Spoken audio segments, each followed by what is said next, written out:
Everyone, welcome to study dentistry. तो आज हम लोग पढ़ेंगे जॉन्डिस, ठीक है, और बिलीरुबिन का metabolism. Due to shortage of space I am going to explain some few points orally, ठीक है। So what is jaundice? Jaundice क्या होता है, ठीक है। हम सबको पता है जॉन्डिस तब हम होता है जब बिलीरुबिन का लेवल बढ़ जाता है, लेकिन कितना बढ़ जाता है, ठीक है। नॉर्मल जो बिलीरुबिन का लेवल होता है it is 0.5 to 1.5 milligram percent, ठीक। और ये नॉर्मल सेरम बिलीरुबिन का लेवल, लेकिन जब ये 2 मिलीग्राम परसेंट से बढ़ जाता है तब हम कंसीडर करते हैं कि द पेशेंट हैज जॉन्डिस, ठीक। सो जॉन्डिस का दूसरा नाम क्या होता है? इक्टेरिस होता है। आपकी मेडिसिन की जो बुक है उसमें 0.3 टू 1 मिलीग्राम पर डेसीलीटर लिखा है, that is also right, okay.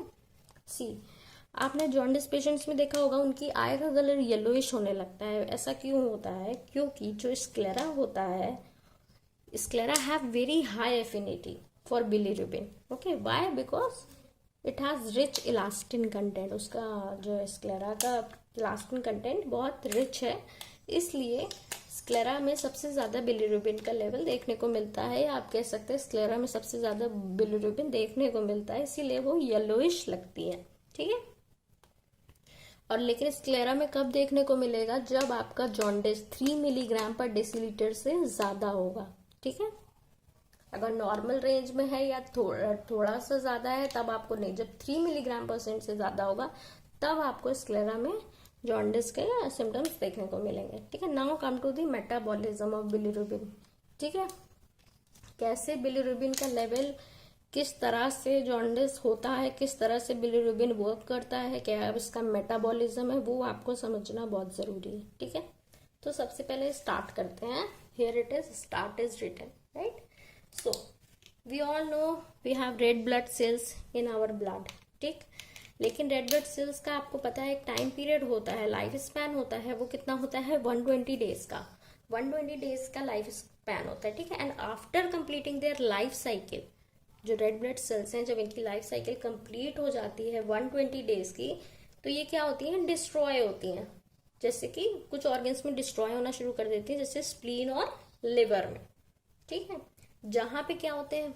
बहुत सारे मैक्रोफेजेस होते हैं, है ना। बहुत सारे डिफरेंट तरह के मैक्रोफेजेस होते हैं। स्प्लीन को क्या कहते हैं? Graveyard of RBCs. जो डेड आरबीसीज होती हैं वो स्प्लीन में स्टोर होती है। तो वहां पे ढेर सारे मैक्रोफेजेस भी होते हैं जो क्या रिलीज करते हैं? हेमोग्लोबिन रिलीज करते हैं इन आरबीसीज, ठीक। लिवर एंड स्प्लीन जो रेड ब्लड सेल्स होती हैं, after completing their life cycle they destroyed in organs like liver and spleen which contain different macrophages, so it releases hemoglobin in the red blood cells, ठीक। You all know hemoglobin, it is made up of two parts, heme and globin। दो part से मिलकर बना heme और globin. Heme part will form iron and globin it will convert it into amino acids and it is utilized by our body, right। Now the heme part is converted into, first it will convert into biliverdin। सबसे पहले ये convert होगा biliverdin में, किसकी presence में? Heme oxygenase enzyme की present में it will convert into biliverdin, ठीक। Then biliverdin is converted into bilirubin। sorry, I have not written the enzyme here, it is, what happened to this, it is biliverdin reductase, ठीक है। Biliverdin reductase की presence में bilirubin में convert होगा, जो कि किस फॉर्म में है? यहाँ पे अनकॉन्जुगेटेड फॉर्म में। अनकॉन्जुगेटेड का मतलब होता है which is not water soluble, है ना। वाटर सोल्यूबल तो है नहीं। अब कोई भी चीज पानी के साथ जा रही है तो वो इजिली चली जाएगी, है ना। और जो वाटर सोल्यूबल नहीं है उससे जाने में दिक्कत होगी। तो इसको तो क्या चाहिए? तो इसको एल्ब्यूमिन चाहिए ट्रांसपोर्ट करने के लिए। लिवर में इसको चाहिए एल्ब्यूमिन, ठीक है। एल्ब्यूमिन चाहिए इसको ताकि लिवर में ट्रांसपोर्ट हो सके बिलीरुबिन, ठीक। तो आप क्या करेगा? और दूसरी बात ये अनकॉन्जुगेटेड है। Unconjugated means it is not water soluble, then it will require glucuronic acid to convert it into conjugated bilirubin, ठीक है। तो बिलीरुबिन जब ग्लूकोयूरोनिक एसिड के साथ कन्वर्ट होगा then it will converted into conjugated bilirubin, जो कि वाटर सोल्यूबल है। ये क्या है? ये वाटर सोल्यूबल है, ठीक है।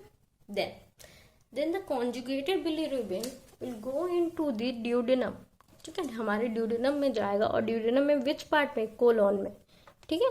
और आपको भी पता है कोलोन में बहुत सारे माइक्रो ऑर्गेनिजम्स होते हैं, ठीक है, बिलीरुबिन पे एक्ट करेंगे बहुत सारे micro organisms, then it will converted into urobilinogen and stercobilinogen, ठीक है, urobilinogen and stercobilinogen. Stercobilinogen will excreted in faeces, ठीक है, फीसेस में एक्सक्रीट होता है मोस्टली ऑफ येलो कलर, ठीक है।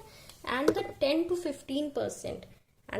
15% remaining, 10 to 15% remaining with reabsorbed in blood, जो ब्लड में रीअब्सॉर्ब हो जाके कहाँ जाएगा, लिवर में जाएगा। सो ऐसे पूरा प्रोसेस चलता है बिलीरुबिन का, ठीक है।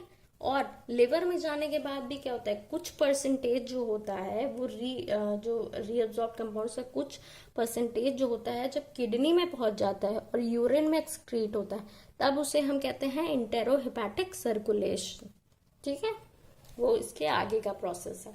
So this is all about the metabolism of bilirubin. I hope you all will understand this. Okay, thank you so much and please do subscribe my channel.